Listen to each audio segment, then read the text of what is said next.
Okay, Couture Crafters, video number 20. Happy Thanksgiving. We are finished for now. There, of course, will be more stamp stuff coming, but for now, the series, we're done. Post-it tape. That is what I'm using here, which is sticky all over the back of that little tape right there. I'm going to grab some dye ink. It doesn't matter which one. I don't know why I didn't grab the suede shoes that was right there, but whatever. No worries. I am stamping to make a mask. Remember, with masks, it's best if you have masking paper. Post-it tape works great because it's sticky all over the back.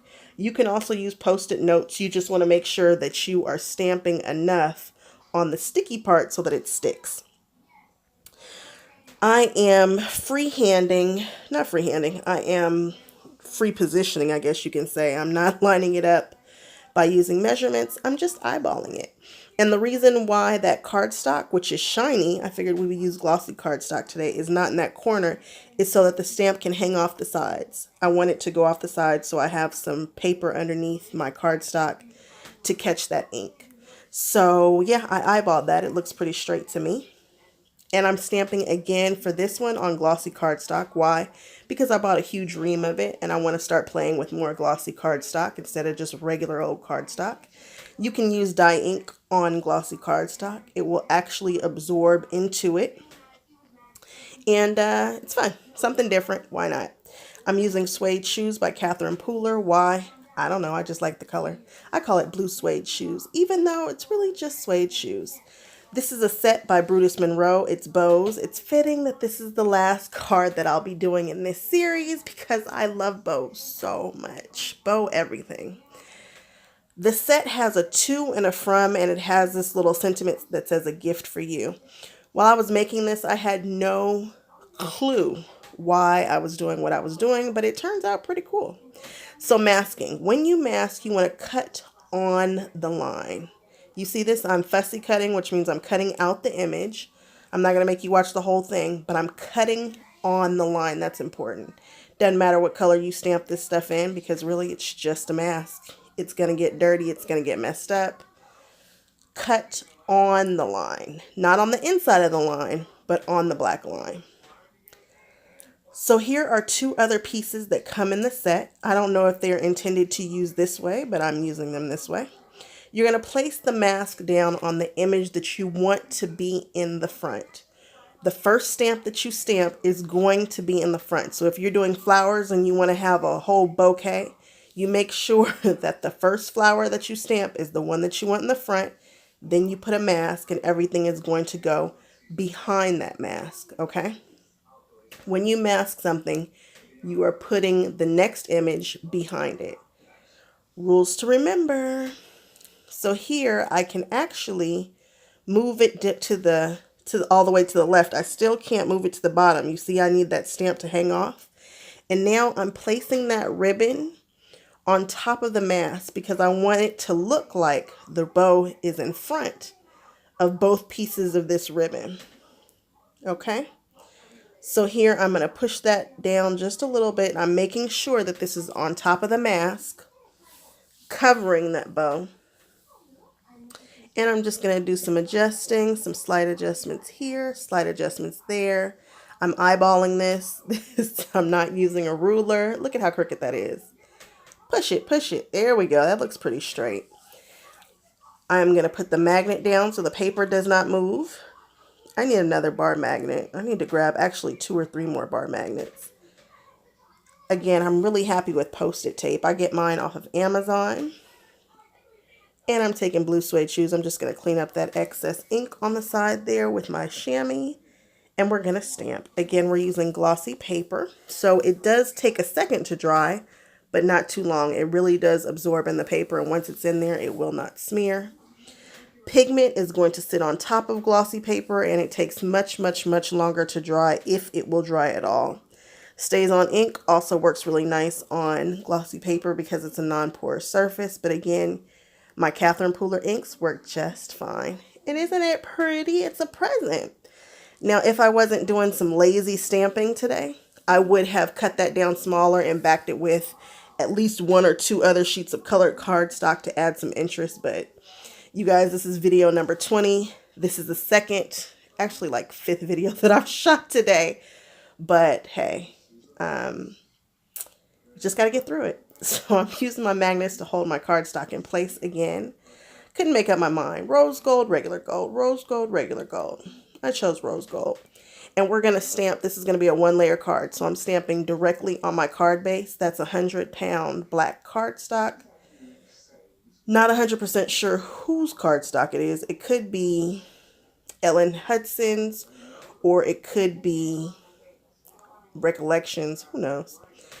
Heavyweight black cardstock. Because this is pigment ink, I like this pigment ink. If you're going to use pigment ink, Sucanito, or I don't know how you pronounce it, but Delicatas, they dry really quickly and they're so brilliant.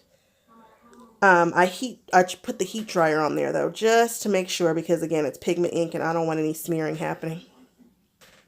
So I took the mask after it was dry and placed it right there the same way that I did before. Only difference is that I'm using pigment ink instead of dye ink, and we're going right onto the cardstock. That's why I put that white sheet back there, so that it doesn't get on the back of the card.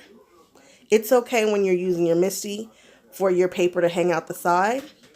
It's fine. It's not going to hurt it. And I just did the same exact thing. Ooh, came out okay. Pretty good. Make sure that, again, your ink is dry before you put down that mask.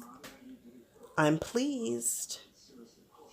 Now I'm going to show you guys, because I couldn't figure out why on earth I chose to do that design. But it worked out. So here I measured a key card from someplace that I stayed, and I'm cutting this down to 1 3/4 by 4. And I do that twice because I'm making 2 cards. 1 3/4 by 4. Then I'm going to grab my scoreboard and I'm going to score 1/4 inch around 3 sides. So technically, I guess I'm scoring right here at 3 3/4 and then flip it around and do the same thing. And then put it on its side and score it at 1 1/2. That way I have a 1/4 inch score mark around 3 sides. You can do a 1/2 inch, which is probably more comfortable when scoring, but I did a 1/4. No worries. And then you're going to fold on all of those lines. So you see that I've just scored around all 3 sides, and I made sure to measure the card. So the card should fit between the lines. Now I'm going to show you, you're going to cut at a diagonal angle. This is a really quick way to make a pocket. Just cut at a diagonal angle through the score marks. See that? Right at the X. Cut it. Nice. Let's do it again. You've scored on 3 sides, so you're going to cut and cut again. Easy peasy lemon squeezy. And this is how you make pockets. This is one of the ways that you can make pockets. You can also make tension pockets, which just means instead of folding it over, you would just put tape right there, but I don't like that method. I like this one. It seems a little more secure. And look at that. You see how that lines up at the angles? That's when you know you're a paper crafter. When you can make your edges line up and not overlap. Go Mac. Go Mac. Anyway, see, now it's got a little pocket at the bottom. So actually this gift card turned into a gift card holder, and I'm very pleased with this design. Again, lazy crafting. Why is that black? I don't know, because I didn't feel like going to get the proper color paper, etc. Again, really lazy crafting, but I just wanted to give you guys this technique. I like how tight that sits in because you don't have to worry about it moving all around. It's in there. Very pleased, again, with this design, but I was feeling lazy. I was looking at the front of that card and couldn't figure out where the front went. I'm telling you guys, this stamp series is wearing me out. There are so many other things I want to get to, but I'm glad that I did this. I hope that you guys have really learned some new techniques. I hope that you guys have enjoyed the series. If you have any questions, you can always leave a message here on my Instagram, on my Facebook. Ask me, I'll tell you. Right there, I'm using white because it matches the white on the front. And I'm using black because I need it to show up on that cardstock. And they're both pigment inks. That's that Hero Hues Unicorn Pigment ink, probably the best white there is. And here I'm going to stick with the rose gold on this black cardstock. This sucker is sleek and sexy, and I like it.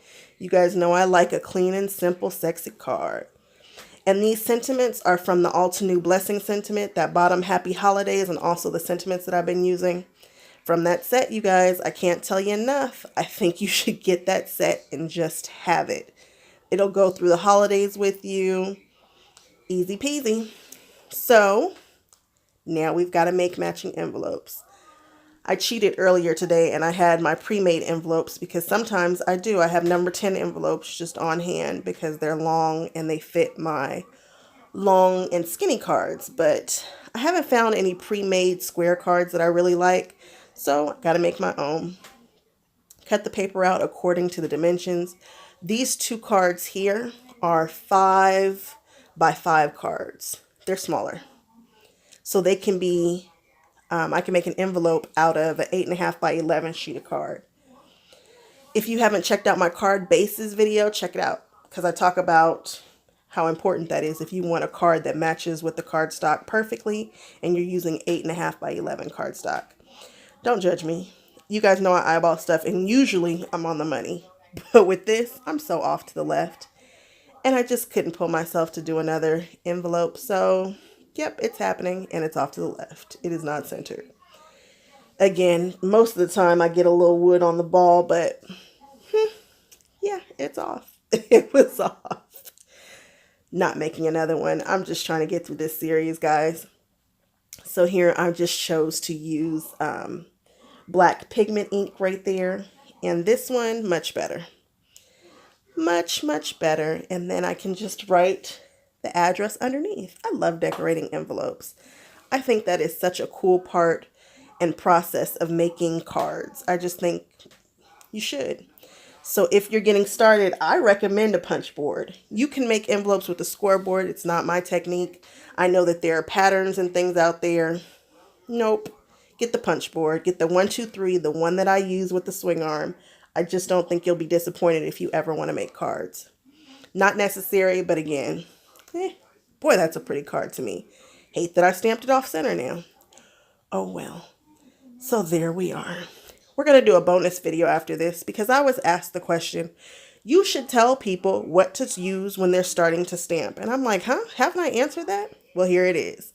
You need stamps. You need paper. You need a block. You need ink and maybe some glue of sort. This is a layering stamp set by Tim Holtz. It's one that I wanted to make sure that I used. I will probably use it again before the season's out, like making tags or something. But I'm going to show you how simple it really is to make a card. I'm taking the stamp. It's a stamp set. I like stamp sets. You really should have a stamp set or a stamp and a sentiment. And because it's not on wood, I've got to put it on an acrylic block. And I've got some paper here, regular white paper. And I'm inking up the stamp. And I'm eyeballing it as usual. And I got that pretty center, I think. And because it's a layering stamp set, you use the lighter color in the back and the darker color for the sentiment right on top. What? Card done? I think so. Use tape or glue on the back. And to have your card have some interest, mat it. This is called matting. When you take one color card and put it on a different one. Same thing that framers do. They mat cardstock. What? Card really done? Look, that's a card. Basics, stamping, done. And if you've got a good stamp set, maybe it'll give you something you can put on the inside. I'm taking that says season greetings, so I keep it neutral. And what? Card done. Now it has a greeting on the inside. Again, if you're just starting out, you might not have a punch board, but I'm going to show you anyway. I'm not even using the bone folder. I'm using my thumb to fold the paper over and make an envelope. Need some glue or some tape. I'm going to take this and make a matching envelope. I took the same deer, took the same ink. It's on a different color cardstock this time, so it kind of pushes it in the background. It's not a super focal image. Perfect. Let's glue this puppy together. You guys, this card right here took me 7 minutes to make. 7 minutes. Cutting, thinking, watching the Gilmore Girls, all done. I hope you guys enjoyed the stamp series. I enjoyed hanging out with you guys, and I hope you guys follow me, subscribe, and check you guys later.